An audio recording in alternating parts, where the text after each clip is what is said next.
नमस्कार दोस्तों, आज हम आपको बताने जा रहे हैं वीटो पावर। आखिर what is veto power? Veto power क्या है? वीटो पावर किन किन देशों के पास है और वीटो पावर में कौन कौन सा देश आते हैं? वीटो पावर का सबसे ज़्यादा प्रयोग कौन कौन किया? तो ठीक है दोस्तों, वीटो पावर एक लैटिन भाषा का शब्द है। अर्थात मतलब ये है न, जब द्वितीय विश्व युद्ध हुआ तो पूरे दुनिया में अशांति फैल गई थी और पूरी दुनिया में अशांति फैल गई तो उसकी शांति के लिए एक यूएनओ का स्थापना किया गया 1945 में। और इसमें 5 देश आते हैं। वीटो पावर में 5 देश आते हैं। 5 देश कौन कौन सा आते हैं? पहला आते हैं यूएसएसआर, दूसरा आते हैं यूएसए, तीसरा आता है यूनाइटेड किंगडम इंग्लैंड, और चौथा देश आते हैं फ्रांस, और पाँचवा देश आते हैं चौथा देश रूस, और उसके बाद पाँचवा देश आते हैं चाइना। इन पांचों देशों के पास वीटो पावर है। ओके। और वीटो पावर में सर्वाधिक सोवियत संघ यूएसएसआर, जिन्होंने वीटो पावर का प्रयोग 120 बार किया। और दूसरा देश आता है यूएसए आता है जो 76 बार ने अमेरिका का वीटो पावर का प्रयोग अमेरिका ने किया। फिर आता है ब्रिटेन ने वीटो पावर का प्रयोग 32 बार किया। और फिर आता है फ्रांस ने वीटो पावर का प्रयोग 18 बार किया। फिर चाइना वीटो पावर का प्रयोग 5 बार किया। अब यहाँ बात रहता है, आखिर भारत को वीटो पावर में क्यों नहीं रखा गया? क्योंकि जब 1945 में यूएनओ की स्थापना हुआ था तो उस समय भारत ने घूम कर पूरी दुनिया में प्रचार किया था। लेकिन आज भारत उस समय गुलाम था, फिर भी इतना किया, लेकिन भारत को वीटो पावर में नहीं रखा गया। वीटो पावर का मतलब ये, अगर कोई देश वीटो पावर मतलब अगर कोई देश, पांचों देश में अगर कोई भी काम कर रहा हो, अगर वीटो पावर ने अगर ये मना कर दिया तो वो प्रस्ताव रद्द किया जा सकता है। ठीक है ना।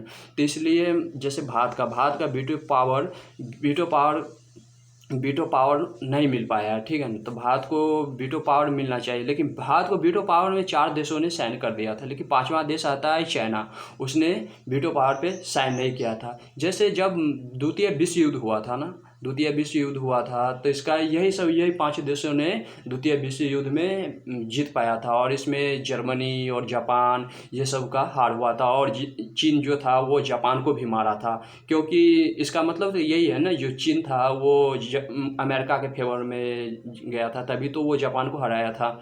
और द्वितीय विश्व युद्ध में आपको पता है हिरोशिमा नागासाकी पे जो एटम परमाणु बम जो गिराया गया था 6 अगस्त 1945, एक आता है 9 अगस्त 1945 को।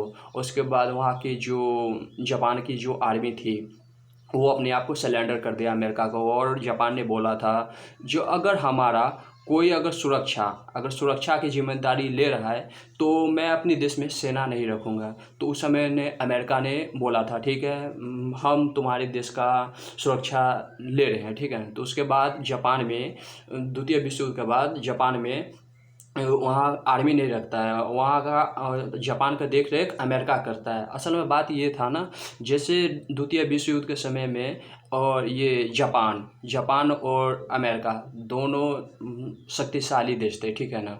लेकिन वहाँ एक हवाई द्वीप था, उसमें अमेरिका ने अपना टैंक, गोला बारूद और आर्मी का सारा था ना, वो हवाई द्वीप पे सारा शटल कर रहा था। तो ये बात देखकर जापान को लगा शौक, अरे मतलब ये जापान अमेरिका है, ये तो हमसे भी आगे निकल रहा है। तो उसने एक गलती कर दी, उसने उठकर बिना उठे सोचे समझे जाके हवाई द्वीप पर अटैक कर दिया। और वहाँ पे बहुत बहुत बहुत बड़ा नुकसान हुआ था अमेरिका का, बहुत चीज़ क्षति कर दिया था उस द्वीप पे। जितना था आर्मी का सामान, जितना बम जितना था सब कुछ वहाँ पे नष्ट कर दिया था। तो अमेरिका को गुस्सा आया और उसने पूछा जापान से, अरे यार तुम क्यों वीटो पावर हवाई द्वीप पे, उसने बोला हम पे अटैक का है क्या? तो उसने बोला भाई देख, तू मुझसे बहुत आगे जा रहा था तो मैं तुझे देख कैसे पाता, इसलिए मैंने तुझ पे अटैक कर दिया।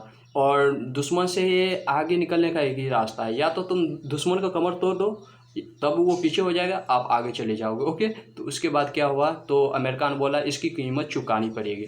तो जापान ने बोला चल जो करना है तो कर लेना, क्योंकि सोच समझ के उसने बोला था, हमने हमला किया था, ठीक है। तो फिर अमेरिका उठा और उसने 6 अगस्त 1945 को हिरोशिमा पे परमाणु बम गिरा दिया। फिर 9 अगस्त 1945 को फिर नागासाकी पर बम पटक दिया। उसके बाद उसने जापान ने सरेंडर कर दिया।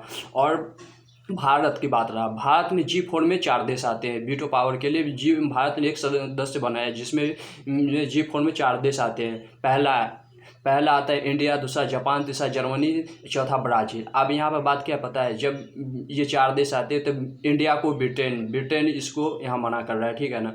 जापान के साथ रूस और चाइना की जमती नहीं है, इसलिए जापान को भी मना कर रहा है, ठीक है। तीसरा आता है जर्मनी को भी रूस चाइना मना कर रहा है, क्योंकि द्वितीय विश्व युद्ध में जर्मनी को रूस और चाइना दोनों मतलब यहाँ पे उसे कूटा था, ठीक है ना। चौथा आता है ब्राज़ील मतलब यूएसए मना कर रहा है, क्योंकि ब्राज़ील और यूएसए में आपस में खटपट होती रहती है। और